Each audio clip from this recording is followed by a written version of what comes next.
South के MLA एलम्ब्रू Patil ने Karnataka road rural development agency के थ्रू एक प्रोजेक्ट जो है कंप्लीट करने का उन्होंने इनिशिएट किया था, तो वो प्रोजेक्ट उन्होंने कंप्लीट करवाया है। ताज सुल्तानपुर से लेकर सैयद चिंचोली तक ये रोड कनेक्ट होने वाली है, जहां पर ये रिंग रोड को टच करेगी। टोटल ये रोड की जो लेंथ है वो 1 किलोमीटर की है और ये जो रुपीज की बनने वाली है 77 लाख तक रुपीज की बनने वाली है। साथ ही साथ सेकंड फेज की अगर हम बात करें NH 150 की, गब्बूर से लेकर जो वाया मेड़कुंदा बी क्रॉस तक जाने वाली है, और ये जो रोड है हुंसी हटगिल से लेकर मालनी तक ये कनेक्ट होगी। और इस रोड की जो टोटल लेंथ है 10.40 किलोमीटर की है, जो कि 940 लाख रुपीस की लागत से बनने वाली है। और तीसरी अगर हम बात करें तो SH स्टेट हाईवे 10 से लेकर पटन की जो रोड है, पटन से लेकर ये साउथ कॉन्स्टिट्यूएंसी को कनेक्ट करेगी। टोटल ये रोड की जो लेंथ है 1.95 किलोमीटर की है, और इस रोड की जो लागत है 1,65.40 लाख रुपीस की है। साथ ही साथ एलम्ब्रू पाटिल ने स्टेज शेयर करते हुए काफी सारी बातें कही, आइए सुनते हैं।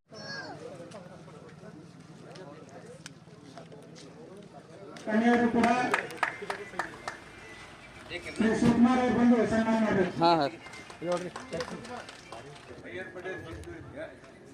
ಸೈಯದ್ ಪಟೇಲ್ ಚಿಂಚೋಳಿ ಇದು 10 ಕಿಲೋಮೀಟರ್ 10.4 ಕಿಲೋಮೀಟರ್ ರಸ್ತೆ ಪೂರ್ಣ ಮುಗಿಸಿ ಹಾಗೂ ಅದು ರಸ್ತೆ ಪೂರ್ಣಗೊಂಡ ನಂತರ 5 ವರ್ಷ ನಿರ್ವಹಣೆ, ಸತತವಾಗಿ 5 ವರ್ಷ ನಿರ್ವಹಣೆ ಇರುತ್ತೆ. 5 ವರ್ಷ ನಿರ್ವಹಣೆ ಮಾಡಿ 5 ವರ್ಷ ನಿರ್ವಹಣೆ ಆದ ನಂತರ 6ನೇ ವರ್ಷ ಮರುನಾಮೀಕರಣ ಮಾಡಿ ಕಾಂಟ್ರಾಕ್ಟರ್ ಎಲ್ಲಾ ರಸ್ತೆ ಸಂಪೂರ್ಣವಾಗಿ ಫಸ್ಟ್ ಮೊದಲ ಹಂತದಲ್ಲಿ ಏನು ರಸ್ತೆ ಕಂಪ್ಲೀಟ್ ಮಾಡಿದಲ್ಲ, ಮುಗಿಸಿದ್ರಲ್ಲ, ಅದೇ ರೀತಿ 6ನೇ ವರ್ಷದಾಗ ಮುಗಿಸ್ಕೊಂಡು ಇಲಾಖೆಗೆ ಏನಾದ್ರು ಹಸ್ತಾಂತರಿಸಿ ತಮ್ದು 5% ಠೇವಣಿ ಏನು ನಮ್ಮ ಹತ್ರ ಜಮಾ ಇರ್ತದಲ್ಲ ಅವಾಗ ತಗೊಂಡು ಹೋಗ್ತಾರ. ಅಲ್ಲಿವರೆಗೆ ತಗೊಂಡು ಹೋಗೋದಿಲ್ಲ ಅಂತ ಈ ಸ್ಕೀಮ್ಗೆ ಮಾನ್ಯ ಶಾಸಕರು ಇದು ಫಸ್ಟ್ ಮೊದಲನೇ ಇದು ಬಹಳ ದಿವಸದಿಂದ ಬೇಡಿಕೆ ಇದೆ. ಇದು ರೈತರಿಗೆ ಹೋಗ ಬರಕನು ಬಹಳ ಅನುಕೂಲ ಆಗುತ್ತೆ. ಇದೇ ಕೊಡ್ಬೇಕಂತ ಕೇಸಿ ಸಾಹೇಬರು ಅದರಲ್ಲಿ ಪ್ರಸ್ತಾವನೆಯಲ್ಲಿ ಫಸ್ಟ್ ಆದ್ಯತೆ ಕೊಟ್ಟಾಗ ಅದು ಮಂಜೂರಾತಿ ಆಗಿದೆ. ಇವತ್ತು ಬಿಜ್ಲಿ ಪೂಜೆನ ಆಗಿರುತ್ತದೆ.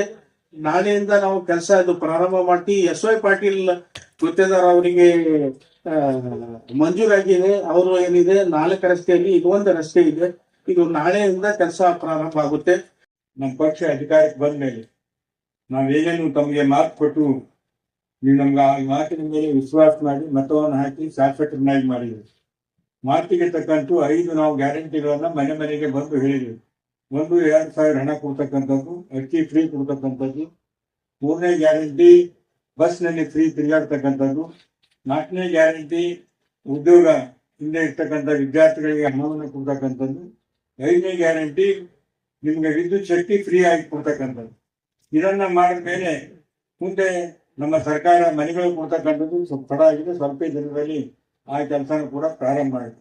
ಆದ್ರೆ ಇದು ನಮ್ಮ ಈ ಹೈದರಾಬಾದ್ ಕರ್ನಾಟಕ ಭಾಗಕ್ಕೆ 371 ಕಲಂ ಬಂದ ಮೇಲೆ ಸನ್ಮಾನ್ಯ ಮಲ್ಲಿಕಾರ್ಜುನ್ ಖರ್ಗೆ ಸಾಹೇಬರ ಒಂದು ಆಶೀರ್ವಾದದಿಂದ, ದಿವಂಗತ ಧರ್ಮಸಿಂಗ್ ಅವರ ಪ್ರಯತ್ನದಿಂದ ಈ ಭಾಗಕ್ಕೆ 371 ಬಂದಾಗಿನಿಂದ 5,000 ಕೋಟಿ ರೂಪಾಯಿ ಹಣ ಬರ್ತಾ ಇದೆ.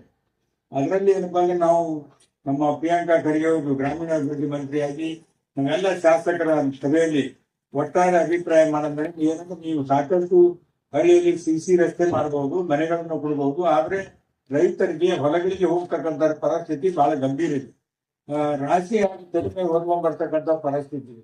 ಅದಕ್ಕೆ ಎಲ್ಲಾ ಹಳ್ಳಿಗಳಲ್ಲಿ ಕೂಡ ಈ ಒಳ ರಸ್ತೆಗಳು ಆಗ್ಬೇಕಂತ ಹೇಳಿ ಇದೊಂದು ಯೋಜನೆ ಕಲ್ಯಾಣ ಪತ್ರದಲ್ಲಿ 4 ಕಿಲೋಮೀಟರ್, ಪ್ರಗತಿ ಪತ್ರದಲ್ಲಿ 4 ಕಿಲೋಮೀಟರ್, ಒಟ್ಟು ಸುಮಾರು ಒಂದು 80 ಕಿಲೋಮೀಟರ್ ರಸ್ತೆ ಆಗ್ಬೇಕಂತ ಹೇಳಿ ಪ್ರತಿಯೊಂದು ಕ್ಷೇತ್ರದಲ್ಲಿ ಇದೊಂದು ನಿರ್ಣಯ ಮಾಡಿ ಸನ್ಮಾನ್ಯ ಪ್ರಿಯಾಂಕಾ ಖರ್ಗೆ ಮೇಲೆ ನಾವು ಲಿಂಗರಾಜ್ ಅವರು, ನಮ್ಮ ಸಂತೋಷ್ ಪಾಂಡೂರವರು ಮತ್ತು ನಮ್ಮ ದೇವರವರು ಎಲ್ಲ ಗ್ರಾಮದ ಹಿರಿಯರು ಬಂದು ನಿಮ್ಮಲ್ಲೆಲ್ಲ ಬಂದು ಯಾವ್ಯಾವ ರಸ್ತೆಗಳು ಇದನ್ನ ಹೇಳ್ಕೊಂಡು ಬಂದ್ರೆ ಇವೆಲ್ಲ ರಸ್ತೆ ಕೊಟ್ಟು ಇವತ್ತು ಟೆಂಡರ್ ಆಗಿ ಸ್ಯಾಂಕ್ಷನ್ ಆಗಿದೆ.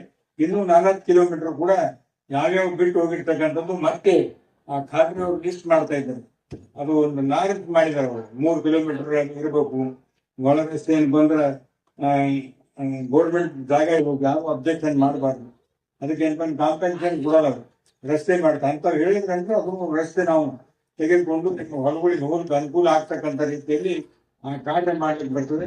ಇಂಥ ಅನೇಕ ಕಾರ್ಯಕ್ರಮಗಳನ್ನ ಕೂಡ ನಾವು ಇಲ್ಲಿಂದ ಈ ಹುಣಸಿ ಅಡಿಗೆಯಿಂದ ಸುಮಾರು 10 ಕೋಟಿ 9 ಕೋಟಿ 40 ಲಕ್ಷ 10.5 ಕಿಲೋಮೀಟರ್ ಏನು ಬಂದ ರಸ್ತೆ ಹುಣಸಿ ಹಡಗಲಿಂದ ಒಂದು ಗೊಬ್ಬೂರು ಕೆವರೆಗೆ ವಾಯಾ ಹೇಳ್ಕುಂದ ಬಿ ಕ್ರಾಸ್ ಮಳಲಿ ಮತ್ತು ಕಲಬುರಗಿ ತಾಲೂಕಾ ಕಲಬುರಗಿ ಸೌತ್ ಕಾನ್ಸ್ಟಿಟ್ಯೂನ್ಸಿ ಕಲಬುರಗಿ ಅನ್ಕೊಂಡು ಬರ್ತಕ್ಕಂಥ ಮುಖ್ಯ ರಸ್ತೆವರೆಗೂ ಒಂದು ಒಳ್ಳೆಯ ರಸ್ತೆ ಮತ್ತು ಗುಲ್ಬರ್ಗದಿಂದ ಬರ್ತಕ್ಕಂಥ ಈ ರಸ್ತೆನ ಕೂಡ ಪ್ರಾರಂಭ ಮಾಡ್ತಾ ಇದ್ದೀವಿ.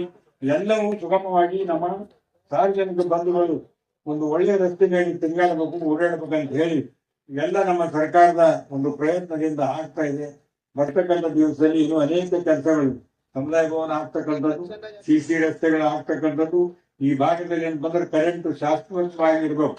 ಆ ಒಂದು ದೃಷ್ಟಿಯಿಂದ ನಾವು ಹತ್ತುಗುಂದ ಪಟ್ಟಣದಿಂದ ಹತ್ತುಗುಂದಿ ಬರ್ತಕ್ಕಂಥ ಜಾಗದಲ್ಲಿ 110 ಕೆವಿ ಏನು ಬಂದ್ರೆ ಒಂದು ಸಬ್ ಸ್ಟೇಷನ್ ಪ್ರಾರಂಭ ಮಾಡಿ ಶಾಶ್ವತವಾಗಿ ರೈತರಿಗೆ ಕರೆಂಟ್ ಸಿಗ್ತಕ್ಕಂಥದ್ದು ಬಹಳ ಅತಿ ಅವಶ್ಯಕ. ನಾನು ನೋಡ್ತಾ ಇದ್ದೀನಿ, ಸುಮ್ಮನೆ ಯಾರನ್ನ ಟೀಕೆ ಮಾಡೋದಿಲ್ಲ, ನಾವು ಮಾಡಬೇಕಾಗಿತ್ತು, ಎಲ್ಲರೂ ಜವಾಬ್ದಾರಿ. ನಾವು ಮಾಡ್ಲಿಕ್ಕೆ ಆಗಿಲ್ಲ, ಯಾಕೋ ಏನೋ ಈ ಭಾಗದಲ್ಲಿ ಏನು ಬಂದ್ರೆ ಸಬ್ಸ್ಟೇಷನ್ಗಳಿಲ್ಲ.